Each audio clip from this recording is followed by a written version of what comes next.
Hi everybody, how you doing? My name is Greg, and welcome to Goodbye Gluten. Saying goodbye to gluten does not mean saying goodbye to great food and great taste. So please like this video, share it with friends, and subscribe to our channel. So today we are going to be making, it's almost like an ingredient, condiment, necessity for a lot of good cooking. A person, my sister actually, asked me for the recipe, and I've been meaning to make a good video for it, and because I use it a lot of times when I'm cooking for myself because my wife can't eat it, and because she can't eat garlic. So what I'm going to be doing is my roasted garlic puree. It's really good. Takes about 40 minutes. Most of that's cooking, So, but it's easy to prep, and once you have it pureed, you're going to stick it in a jar, and you can have it in your refrigerator for at least a month or two, and you just scoop out a little bit whenever you need a couple of heads of garlic, or cloves of garlic, or garlic powder. This is a good substitute for garlic powder, and it's really good and doesn't have the really hard bite of normal garlic. So let's go to see what you need to make this side dish. Okay, this is basically what you're going to need to make this garlic puree. Aluminum foil to wrap it up in, cutting board and a knife to prep it. Garlic heads, alright, whole garlic heads. I also got a head of elephant garlic, which has, it doesn't hurt people with the garlic issues as much as if you're using normal garlic, but it still has kind of like the same flavor. It's really good. And then you're going to want olive oil. So let's get to the prep. Also forgot, you're going to need some kind of cookie sheet to place the foil stuff on just in case the oil leaks out. So ideally you want yourself like a nice little hand blender or a small blender like a little NutriBullet or something. That way it'll make it a nice soft puree. But if you use it, you're going to use a fork, which if you do it right and it's soft enough, the fork should have the same flavor, but just be a little bit more rougher. But you can still keep mashing it and mashing it and mashing it, and then it should soften up pretty good. But the way I'm going to show you how to do it, it won't. Okay, yeah, look at the difference of size between elephant garlic and normal garlic. So we've got our aluminum foil.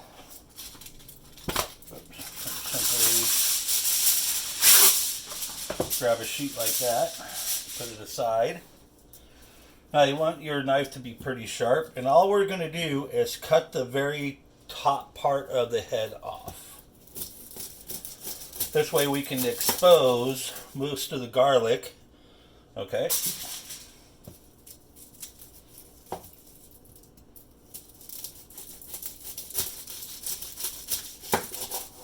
Be careful not to like shatter it all over the place. And if you do and you have a couple like this, go ahead and stick them like that. They'll be good. Oh yeah, you can just smell that awesome smell of garlic. Oh. Cool thing about eating this stuff, vampires around my house just instantly incinerate. So we're going to move this aside, move that aside. Get yourself another piece of tin foil for the elephant head. I'm going to do him separate. Get out the old compost heap.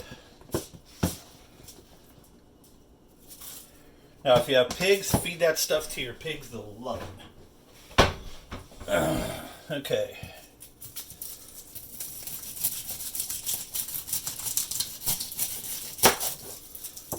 Okay, so expose majority of it. So I still got these huge chunks on top. I'm just going to go ahead and stick these babies right in there.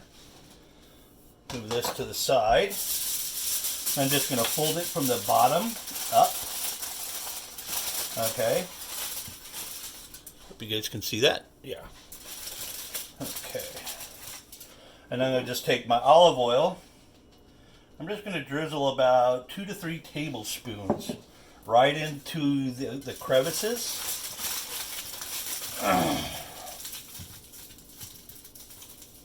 Okay. This way the oil doesn't leak out. Same thing with these guys pretty much. A little bit right on, but not as much with these guys because they don't need that much. And pull from the bottom up. Since this is elongated, I'm going to make kind of like a little tent.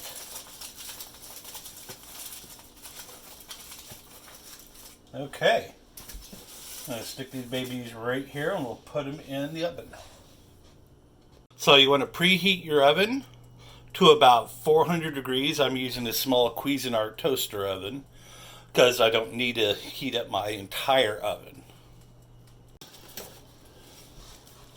Had to actually get the one that fits, but into our oven.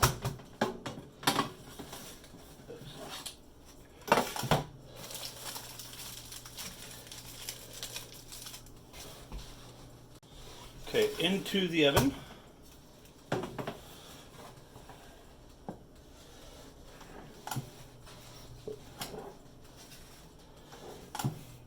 For at least 35 minutes at 400 degrees, and we'll give them a check then.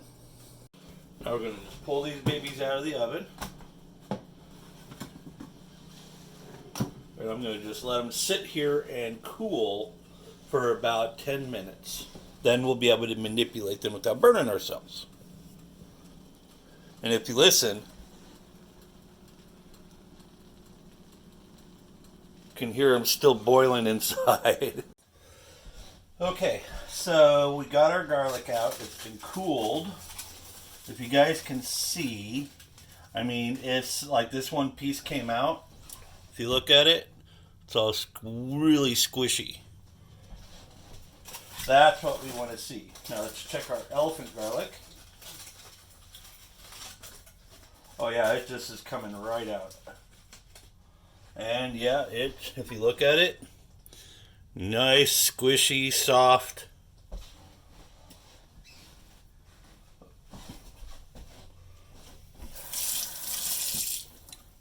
Okay, so this is the fast ways we're going to do it.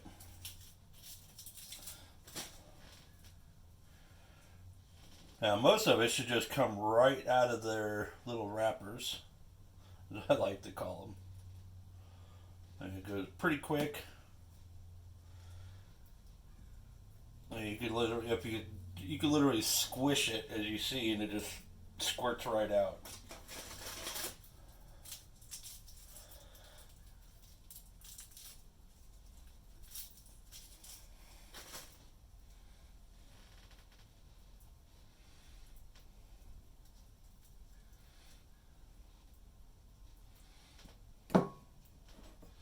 Yeah, try not to get the little wrapper or the skins in there.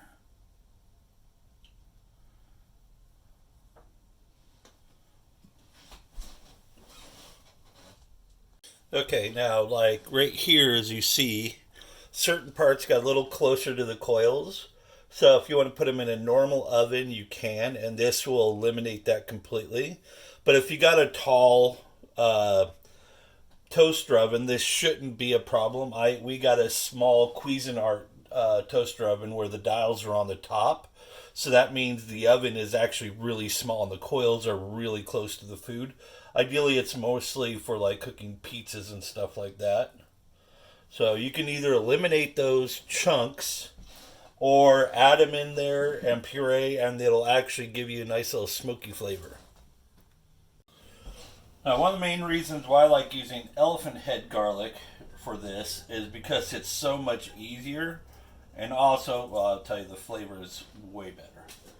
I mean, it's like this. Bam. And also, one of these cloves is basically a head of garlic. I mean, look at that. That's at least almost 3 inches long by at least 2 inches in diameter. So that's pretty good. And the flavor is pretty subtle compared to the straight up garlic. Okay, one more piece. And I will warn you, your fingers are going to get sticky.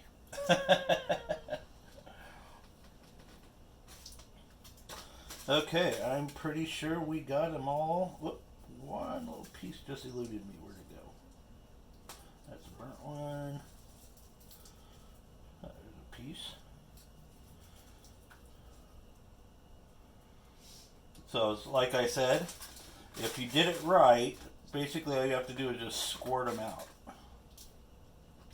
That's a little burnt, so I'm not going to do that one too much. Okay, now to wash my hands.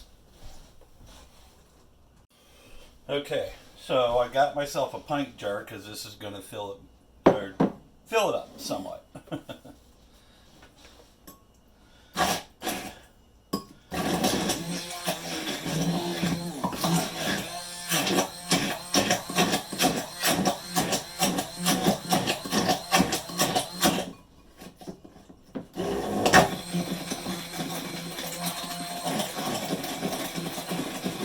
Like I said, it shouldn't take very long at all to puree this.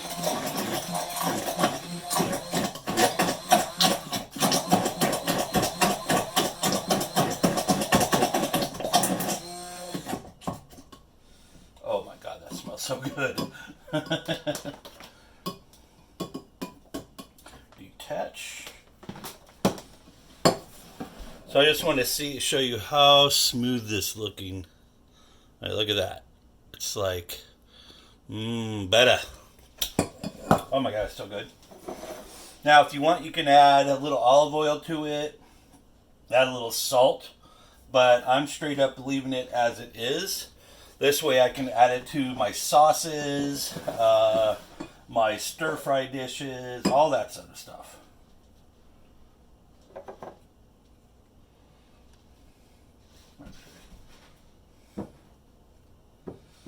Now, one thing I really love doing with this stuff is getting like some nice English cheddar cheese and then just basically spread it on a cracker with some ham or some like pepperoni and just, you know, go to town.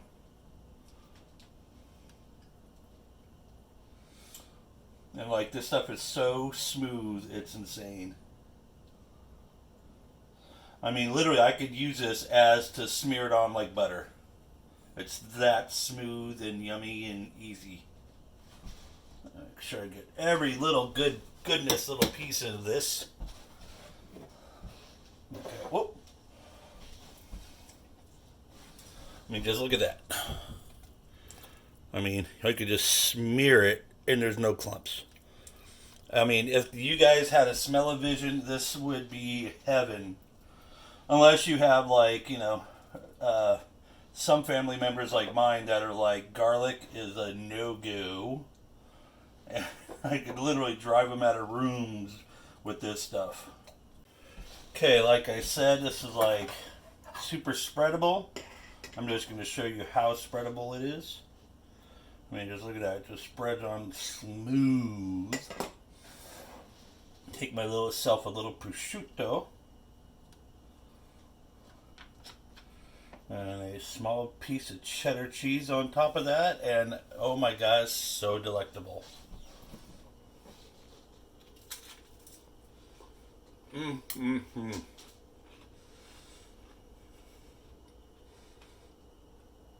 God knew what he was doing when he made garlic. Oh my gosh, so good. So, thank you very much for watching this video. I hope you all enjoyed it. And thank my sister, because she was the one who was asking for this recipe. And remember what we always say here at Goodbye Gluten. Saying goodbye to gluten does not mean saying goodbye to great food and great taste. Have a great day.